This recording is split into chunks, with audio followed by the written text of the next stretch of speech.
Hello, in this video I'm covering the game between Alireza Firouzja and Krishnan Sasikiran from round 8. The opening was Italian, and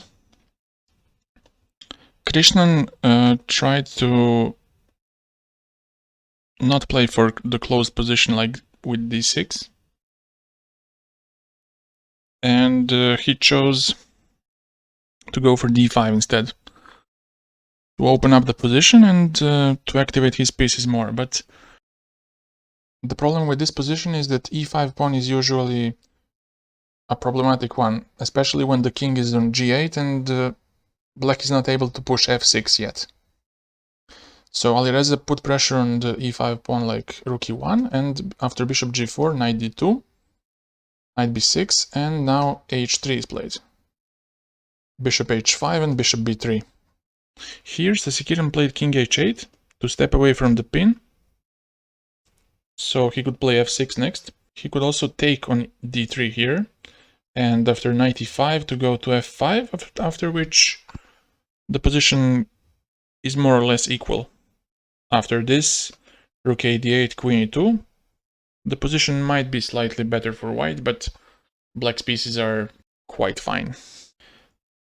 So after this, king h8 was played, knight e4, and now knight d7. Bishop e7 was better, just getting away from the attack and not allowing bishop d5 like in the game, which appeared to be the start of the trouble for black. So knight d7 was played and bishop d5 now.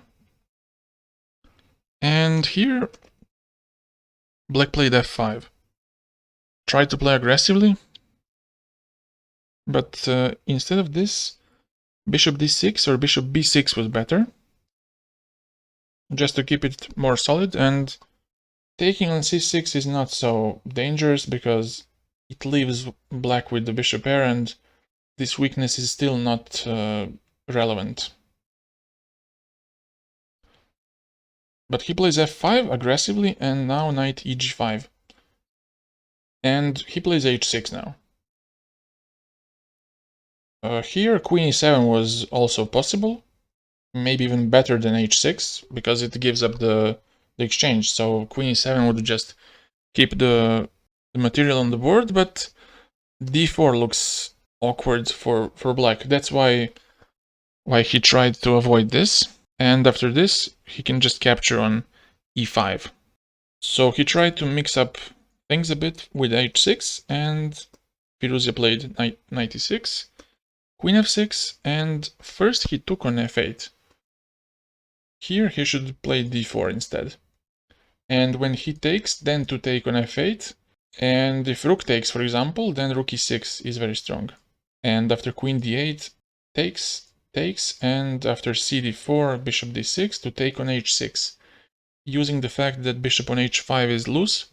So if he takes, rook takes h6, and next rook h5. And if he takes on f3, then queen takes, and still gh is dangerous because now it just leaves the king in the open, and I think he cannot avoid losing the material here. If he tries to stop queen g6 by rook f6, then rook h7 and rook h8, losing the queen. And after d4, ed4, knight f8, he should have taken on f8 here, and the position is quite grim for black, because after this in bc, he can just take on d4, and this is a clean exchange up for white. There's not even a hint of an attack on white's king. But here Alireza took on f8, Sasikiran took with rook. Bishop f8 was better here. And after bishop e3, the point was that rook goes to d8, tries to make a pin along the d file. And then e4 might come next with knight e5, queen e2 was played, and bishop d6. And this would lead to a very unclear game, because black always threatens something like e4 with knight e5, and also g5, g4 might be dangerous. But in the game, rook f8 was taken, and Now he had a chance to go for d4. And now, if he takes, it transposes to the variation before. White plays rook e6 in that case, and takes on c6, takes on d4, like I said, and after bishop b6, bishop h6, taking the pawn.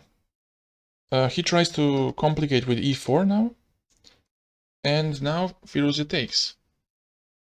Knight d5, and now it seems that after ef3, White's king is going to be vulnerable, but now Firouzja finds a nice move, knight e5, and sacrifices the queen, but he gets too much material for it.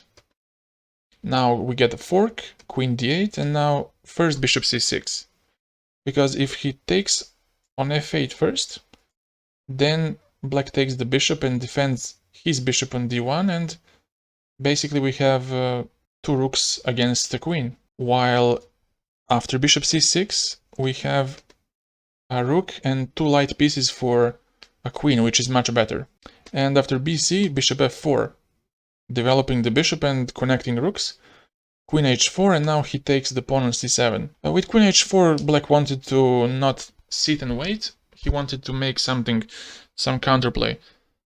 He wanted e3 now, and Firouzja took rook e3, and now rook d4.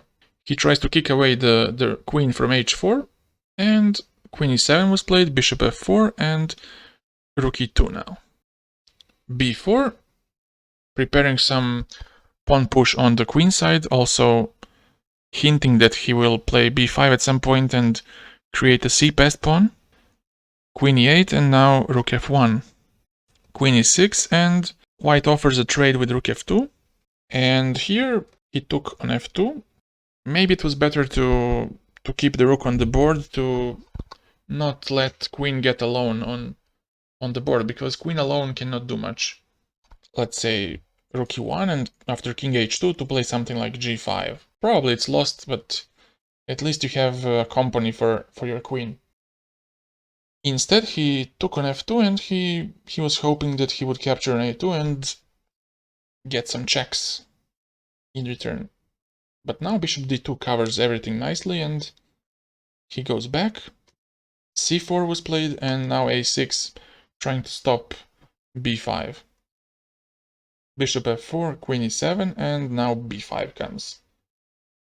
Takes once and goes queen e6. But now b6 is played.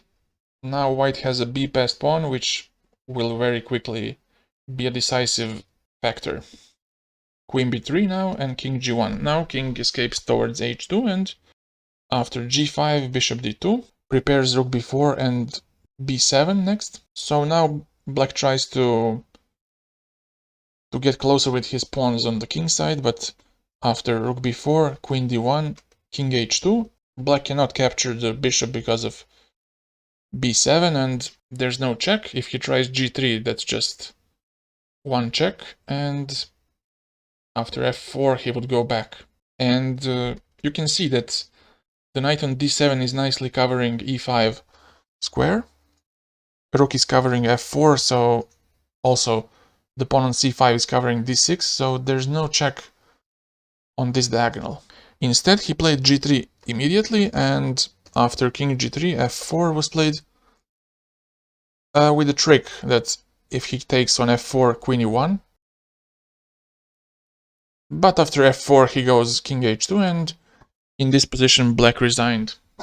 Thank you for watching, and have a nice day. Goodbye.